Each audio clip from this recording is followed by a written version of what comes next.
Musik drückt das aus, was nicht gesagt werden kann, aber worüber das Schweigen unmöglich ist. Ich begrüße dich recht herzlich zu meinem heutigen Video. Dieser Aphorismus stammt von Victor Hugo, dem französischen Schriftsteller, dem Autor von Die Elenden. Was will uns dieser Aphorismus sagen? Er sagt uns, dass es andere Ebenen gibt, andere Ebenen des Verstehens, der Information, der Wahrheit.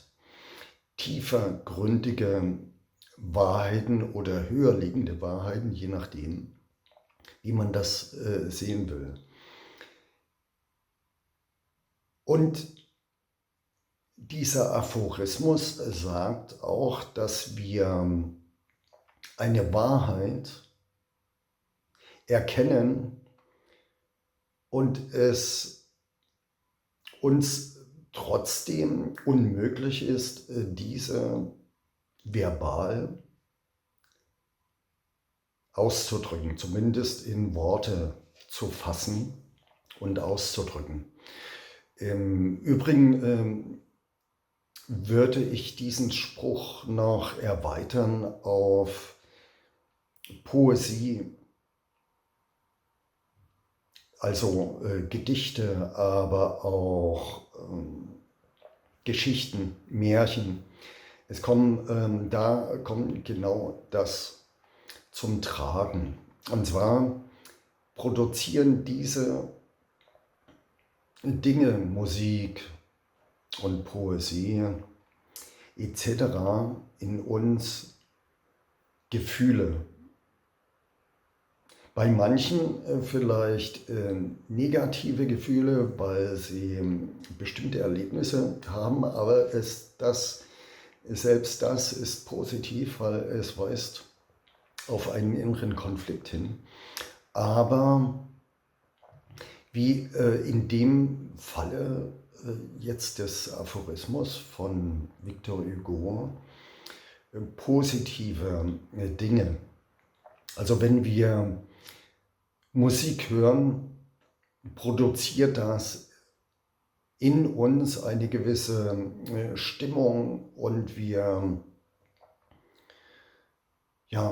sehen uns veranlasst, motiviert zu tanzen, mitzusingen. Es stellt sich eine positive innere Gefühlswelt dar und lässt uns aktiv werden.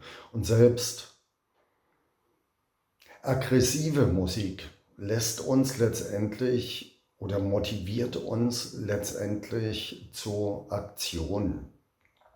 Oder es kommt auch dazu, dass wir einfach entspannen und uns in unsere innere Harmonie begeben. Und diese Gefühle sind es letztendlich auch, die eine magnetische Wirkung haben. Also wir haben in uns, und die Welt besteht aus zwei Prinzipien, aus dem männlichen und aus dem weiblichen Prinzip. Am bekanntesten ist wohl dieses Yin- und Yang-Zeichen, die das symbolisch darstellt. Aber wir haben auch in der Wissenschaft, in der Physik, sprechen wir von Elektromagnetismus. Und das männliche Prinzip ist sozusagen das elektrische Prinzip, das dynamische Prinzip. Und das weibliche Prinzip ist das magnetische Prinzip. Es zieht bestimmte Sachen in unser Leben, und zwar die Dinge, die in uns eine gewisse Dynamik auslösen, je nachdem, worauf wir unsere Aufmerksamkeit ausrichten. Das wird dann in unserem Leben in irgendeiner Form präsent. Also wenn wir uns auf für uns positive Dinge konzentrieren, dann werden auch diese wahr. Das ist wie ein ewiges Verliebtsein. Also wenn man verliebt ist, frisch verliebt, alles ist neu, da scheint die Welt um uns herum zu tanzen. Man ist leichten Herzens, es gelingen alle Dinge, die man anfasst, und morgens, wenn man aufsteht, freut man sich auf den Tag. Und somit ist es auch etwas Konstruktives. Wenn man allerdings depressiv ist, und das ist ein großes Anzeichen von Depression, von wirklicher Depression, dass man motivationslos ist und ja sich zu nichts entschließen kann, und das führt dich dann tiefer in diese Spirale, also wo das Liebesgefühl dich zum Fliegen bringt dich Depression dazu, immer schwerer zu werden, immer erdiger, immer mehr Materie. Und es gibt viele Fälle, wo dann eben auch geholfen werden muss oder sollte.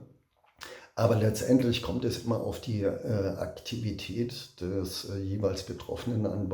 Also ich spreche hier von Depressionen, dass er um Hilfe bittet oder sich Hilfe sucht, Unterstützung, um aus diesem Teufelskreis herauszukommen, wenn er das nicht alleine schafft.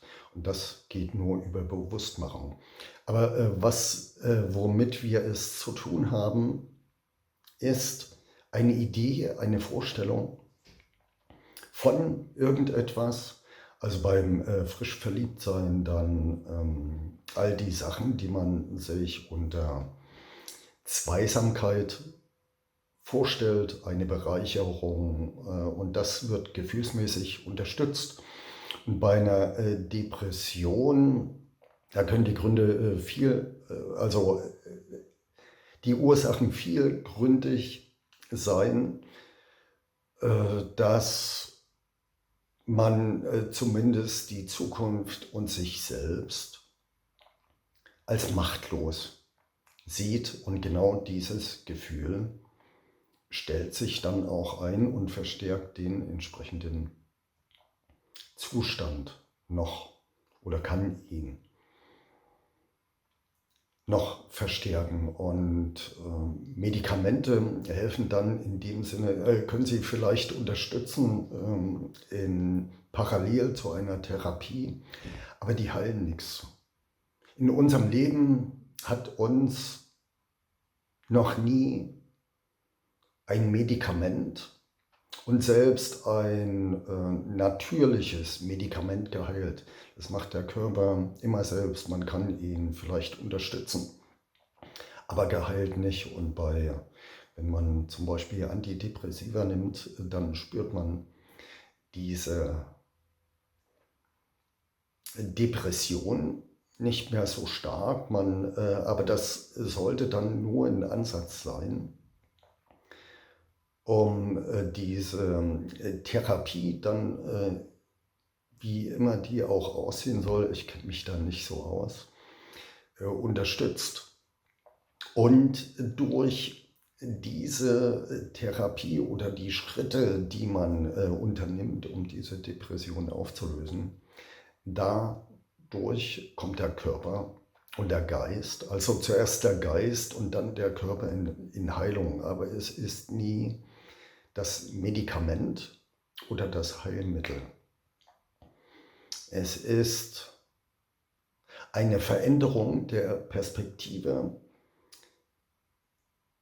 und zwar der Perspektive auf sich selbst, eine Bewusstwerdung seiner selbst. Ja, und so viel wollte ich zu diesem kleinen Aphorismus heute bemerken.